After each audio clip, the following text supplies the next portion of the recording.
Hello and welcome to another Bitwave quick hit for Thursday, April 6th, 2023. Sorry we haven't been around for a while.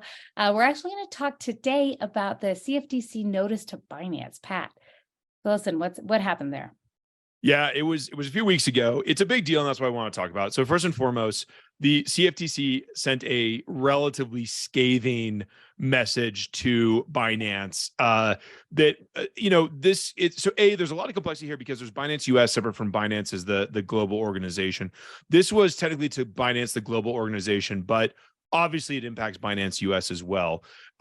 It was a relatively generalized comment on a lot of stuff going on at Binance. And it's hard to even parse through all of it. The very high level of the CFTC is the Commodities and Futures Trading Commission. So this is the group that really does regulation on trading brokerages, especially that are doing commodities and futures. Binance, obviously, if you think of Bitcoin as a commodity, which some people and some organizations do, falls under that. And they also have futures trading. So it's a pretty clear area where they fall under it. The complaint includes things like really, really bad stuff. The worst, I think, there's two ways of looking at the worst things that were in the complaint. One is terrorism. So the chief compliance officer at Binance was making jokes about, this transfer amount that we're reviewing isn't even enough to buy an AK-47, which I would say is not a great joke to be making in any political climate, but certainly the world now.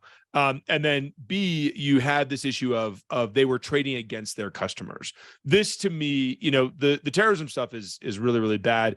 The other one's really a breach of trust in some ways. Like, one is a regulatory issue and is bad in that way. The other one is like, hey, we were literally we would front run our customers and we had 300 accounts that were actually trading directly against our customers, both of which are illegal in the US. Now, Binance has this sort of interesting rotating domicility. Like they are in many places and nowhere and all at once. So there is this hard question of are they even subject to US laws? But obviously a lot of people use VPNs to trade on Binance. So the second you're using a VPN to trade on Binance, you are in fact Binance is making itself subject to US laws. That's how the US works.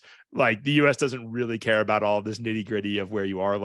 The second a US customer or person in the US touches your system, they assume that you are purview to US laws. And that goes for taxes and stuff like that. So it's certainly a very, very concerning motion towards Binance. I think there's already rumblings that Binance is going to look at shutting down maybe Canadian operations. I think Binance US is going to be in a tough spot here. I don't know. It's worth watching. Every time that this happens, we always give the exact same advice: is download your records. So because we're an accounting tool, download all your records, download all your historics on a regular basis. On a regular basis, in case they just disappear. Minimize the amount of coins you're keeping in Binance. They're obviously they halted USD withdrawals and deposits. Get your tokens off of Binance if it's possible. And just, use it for trading. This is sort of a general thing: is use it for trading, but don't leave stuff there. So deposit tokens, trade them, and then withdraw them, because you really never know when this is going to go sideways. So just be very, very heads up that I think that they're in a real precarious position right now. And go and read again about all the different things, all the different complaints in this action, because there were a lot of different complaints, and I just sort of touched on the top of them. All right. Well, really important advice. And thank you so much. We'll talk to you guys soon. Take care. Thanks, everybody.